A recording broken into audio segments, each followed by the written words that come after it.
all the volunteers and all the donors and all the supporters and everyone who pulls a dime out of their pocket, and anything more than that or writes a check and says fill in the blank. Some of the schools do change for babies. Basically, they'll put buckets.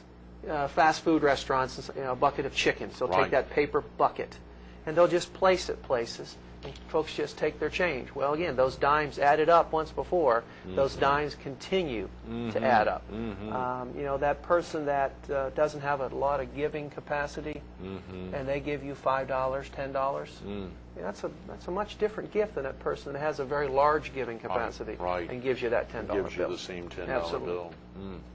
You know, Mark, if a viewer needs to get off to get family off to school or get off to work now, is the 488-3463 number the best? That's okay. Right. 488. Now, that gets you to the March of Dimes PD division. Joe Fisher, the executive director, we're excited about that. And marchofdimes.com, but walkamerica.org. That's right. Walkamerica.org and marchofdimes.com. Absolutely, it is. That's right. That's right. You know, I haven't even taken the time to go see if the if it's marchofdimes.org. You'd have to think it is as well, but it is marchofdimes.com. But if folks want to go there to set up the team, walkamerica.org/South Carolina. That's right. And I think you can get right in there. And the only reason I know it is because Joe was saying it last week, and Franklin Long was saying, and of course Brian Simpson earlier this week. It is so important to think about the web as a vehicle to make donations. They tell you that teams that use the web to support their efforts out-earn teams, of course, that do not. There's some folks that's just their life is a web life, if you will. Yes. And they're just more comfortable with that. Many folks aren't, for a variety of reasons. So we appeal to them in a different way. Sure.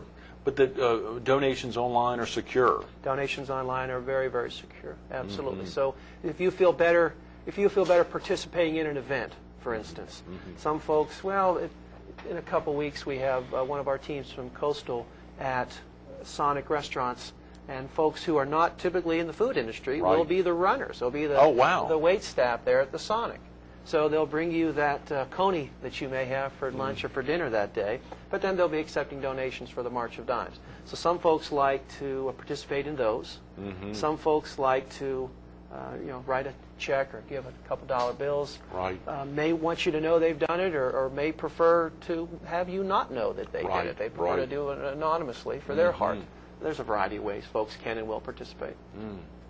Share with viewers a little more, Mark, about y'all's personal. Of course, you and your wife, you began to talk about the student there and the full term, and making sure that student understood the significance of the prayer that their child would go full term. For you and your bride, and of course your daughter, as you recognized that, and of course she was too young to know, but that y'all were going to have twins, the excitement therein. What was the course of y'all's pregnancy?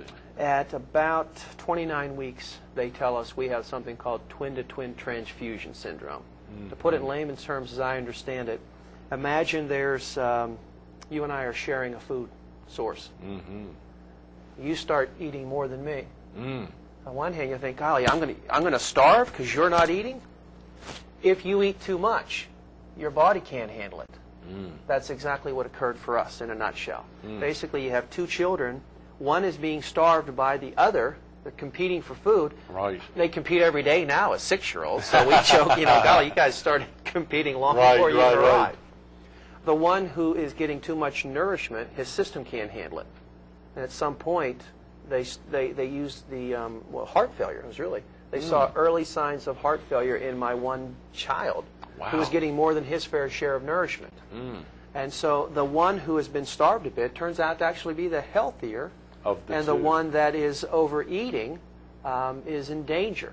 So I remember clearly, I was out and about the hospital, and I can't remember how they got in touch with me, but get back here, this is happening. Scrub you in, and boom, 11:49, child A is born, 11:50, child B is born. Wow. They take them right away from you. This was at 30 weeks, 30 and a half weeks, I think. They're whisked away right to the NICU. You don't see them for a while. In my case, then, I'm able to go into the NICU, and once you get them stabilized, the one was resuscitated. Then my wife doesn't even get to see them for a while. So they took some Polaroids. This is probably more pre-digital. They took some Polaroids, and we still have those, which I could then go and take to my wife in the recovery room. And then we go through a 50-week process. 50. Or 50. 50 days. Right. Yeah, right. 50-day process, 7+ weeks. Right. And that is, we are fortunate as well. In this area, if our children were born today like that, they would be in Florence. And I live in the South Strand, so we'd have 90-minute commute each way to go see our kids. I lived in Spartanburg at the time, Spartanburg Regional. I could be parked within 10 minutes at the hospital seeing my kids. 50 days of wondering, 50 days of kind of highs and lows. We're gaining weight, we didn't gain weight today. Uh-oh, is there a bigger thing here?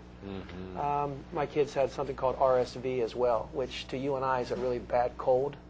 To a newborn child born early, it can be fatal. Thank goodness they were able to combat that as well. So 50 days where you're watching these nurses give of themselves. You see how it doesn't just affect the kids, it affects the families. Yes. It affects you in that period, of course, but then longer term, it certainly affects you. When the folks at the March of Dimes say, would you like to help us?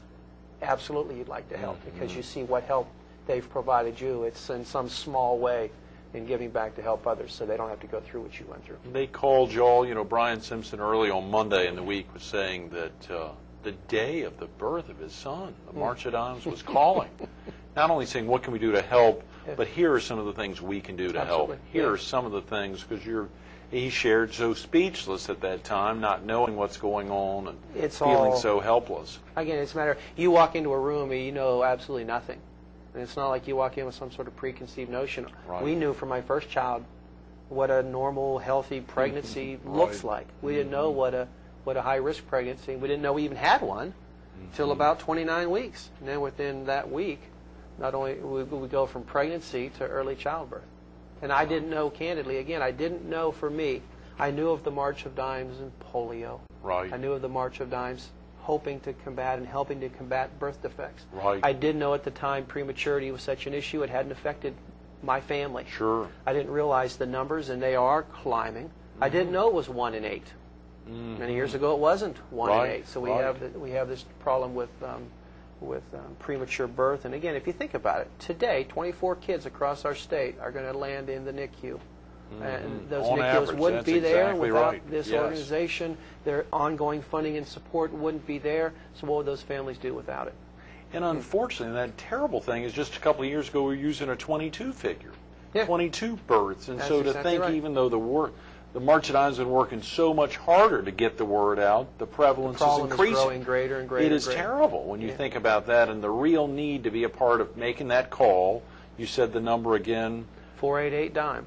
488-DIME or 3463, or visiting walkamerica.org/South Carolina. Tremendous information on there for expectant mothers if they haven't gotten that call early on, or if they haven't talked to their medical professional about some of the things they need to be thinking about. There's a lot of great information on the internet at marchofdimes.com. Just some great facts and figures, not only for expectant mothers, but also fathers, and the issue for you. It absolutely affects the family. I mean, it's your team. You're in it together. And I recall my wife saying the one time, boy, how do we get through this? Or I don't know if we can get through this. Well, we don't have a choice. You have these 2.5-pound babies sitting in the hospital, and it's probably one of those events for me in your life. I have a friend who's going through some real challenges within their family right now, and I know there have been times where that person has said, well, we really have been through a lot. Didn't think I could get through this. Didn't think we'd be able to sustain ourselves and survive, and they have. So it's one of those things where you're faced with a big challenge, and you work to overcome it, and then within time, God willing, you will. Yes. 2 weeks ago, Mark, you made a presentation to a big group of the team captains from around the county, getting ready for the big event on April 28th. We just got a couple of minutes, and of course you were blessed to have your 2 boys there with you, your twin sons, Casey and Christian, and for folks to be able to see them live time. That was the key.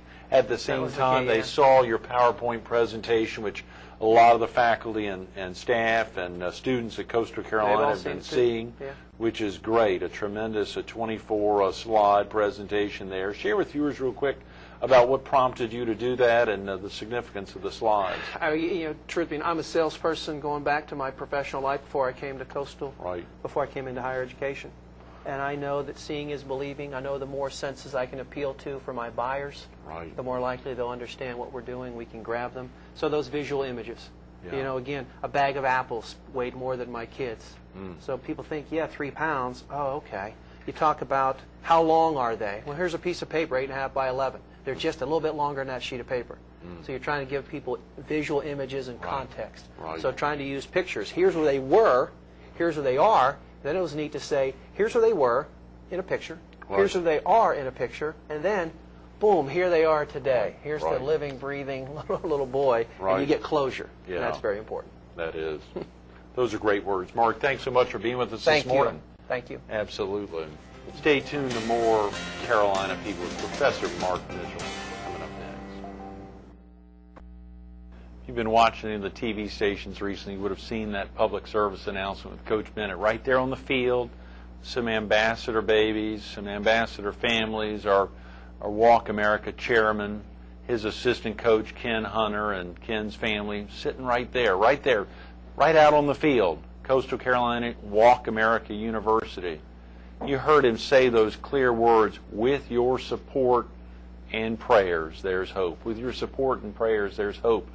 You know, we're talking about servant leadership. We hear Professor Mitchell, Mark, talking about God willing, and God's gotten involved in this, but also volunteers and efforts of so many to make a difference for the March at Arms and all the babies and the families and the extended families and the medical professionals that deal with prematurity and births. You heard Professor Mitchell talk about it. 24 babies on average. Yesterday may have been 36, today may be 12, but on average 24 babies will be born in South Carolina prematurely today. On average that would be 1 an hour. Think about that. It's about 7:30 now. 7 babies, maybe even 1 occurring right now up in Abbeville or down in Hilton Head or up in Darlington or Hartsville. It's occurring and it's impacting not only that baby, not only his or her parents, but so many others. Prematurity is a real issue. You can make a difference. You can be a part of the March at Arms Walk America on Saturday, April 28th. Pick up the phone. You heard him say it. The phone number is simple, 488-DIME, D-I-M-E. That's 488-3463. Pick up the phone or go online to walkamerica.org/South Carolina.